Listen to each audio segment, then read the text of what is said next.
today I would like to show you a few different uses for baby powder. Simply get a small fabric bag like these organza ones I picked up at the dollar store. I had some fresh lavender growing in the garden, so I took the blooms off of the stem and sprinkled them with baby powder and put it all in the bags. Then I inserted them in my shoes. This will keep them fresh and it will also makes our mudroom smell fantastic. Do you have hardwood floors that squeak in areas? If so, sprinkle with baby powder and then using a paper towel or cloth, rub the powder into the cracks. Vacuum up the excess and then wipe with a damp cloth or paper towel. Voila, no more squeaks. Do you have musty books you would like to freshen up, or are you like me and press flowers in your old books? Sometimes, even with parchment paper, it can soil the pages and make them smell a little musty. Simply sprinkle on some baby powder in between the pages, spread it around with your hands, and then close the book up and leave for a few days. Then wipe out the excess baby powder and no more musty smells. It will not remove the stains, but it will leave the book smelling fresh. Do you hate trying to pull rubber gloves on? Well, here's an easy hack. First, sprinkle some baby powder in the gloves. Shake the gloves until it's evenly distributed. And now look how easy they slide on. Regular bar soap isn't just for the shower or to wash your hands. Would you be surprised if I told you there are so many other uses for it around your house? If you need a quick and easy fix, rub a bar of white soap over the hole to fill it in. Make sure that you press really hard to really get the soap in the hole.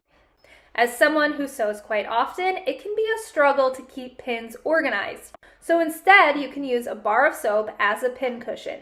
Not only is it cheaper than a pin cushion, but it's also a great solution in a pinch, and the pins slide in easily, which means that you will be left with sharper pins. Tailor's chalk can be really messy, and special washable pens can be expensive. So instead, you can use a bar of soap to mark hemlines and cut lines on fabric. It especially works great on darker fabrics, and what's even better is any soap left over can wash away easily. If you've got a sticky drawer, remove the drawer completely, then rub a bar of soap on the track, making sure to really coat it. Then your drawer will slide in easily and with less resistance. If you plan to get your hands in the dirt this gardening season, then this soap hack will be your favorite. Before heading outside, scratch a bar of soap, as strange as it might feel, and get soap under your nails. You'll notice when you go to wash up, it's much easier to remove the dirt and it leaves you with clean, dirt-free nails. If you're looking to reduce your use of plastic, you'll love how easy it is to make your own reusable beeswax wraps. Start by cutting the fabric so that it lays flat on your baking sheet.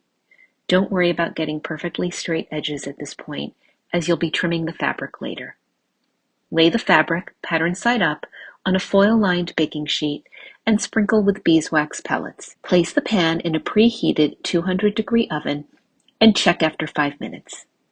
Once all of the pellets are melted, they will look clear and liquid. Open the oven door and use your paintbrush to brush the melted pellets evenly all over the fabric. Return the pan to the oven for another minute and remove. Carefully lift the fabric from the pan and wave gently to cool. Once cooled, use pinking shears to trim the edges of the fabric.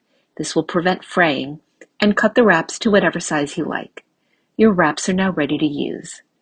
Large wraps are perfect for covering bowls and platters.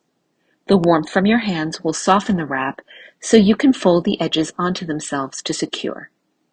Square wraps can be folded to create envelopes for holding cookies or small snacks. Fold the square in half and take the two opposing points and fold them in toward each other. Open the top, insert your snack, and roll to seal. Small and medium-sized wraps can be used to store hard cheeses, fruits, and cut vegetables.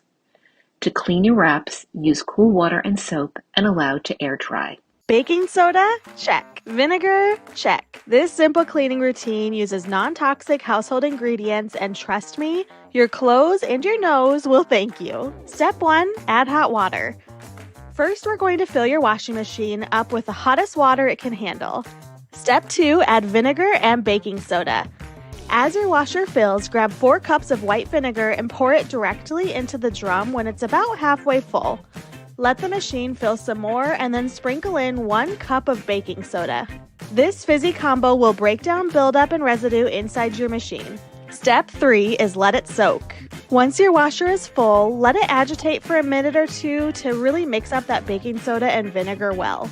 Then open the lid and let everything soak for a while. Step 4, wipe away gunk. While things are soaking, grab a microfiber cloth and dip it in the vinegar water.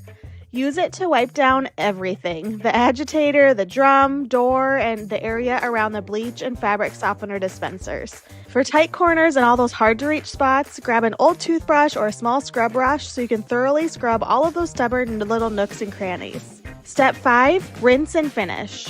Once everything's scrubbed clean, close the washer lid and let the cycle finish. Be sure the cycle ends with a rinse, or else you can run a short rinse cycle afterward to really clear out that extra vinegar and baking soda and make sure your machine is ready to use again.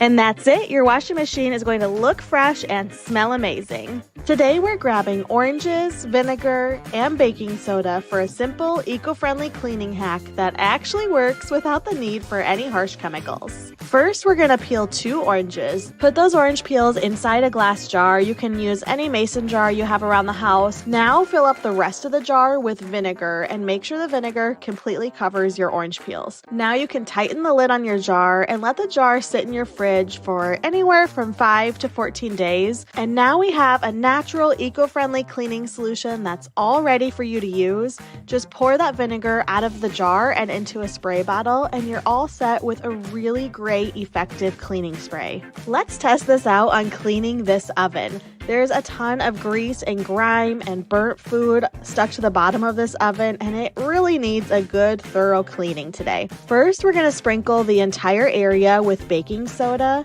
and then we'll spray the vinegar mixture all over top of that baking soda. Let that all sit for around 20 minutes or so to give that cleaner a chance to really work its magic. Now grab a damp sponge and wipe the entire oven clean. You will be amazed at how much grime wipes away without any scrubbing required. Just wipe everything down with a sponge and you'll see a really clean oven surface underneath. Finish up cleaning your oven by rinsing everything with clean water and drying it with a cloth, and you're left with a sparkling, clean oven without the need for any cleaners with harsh chemicals.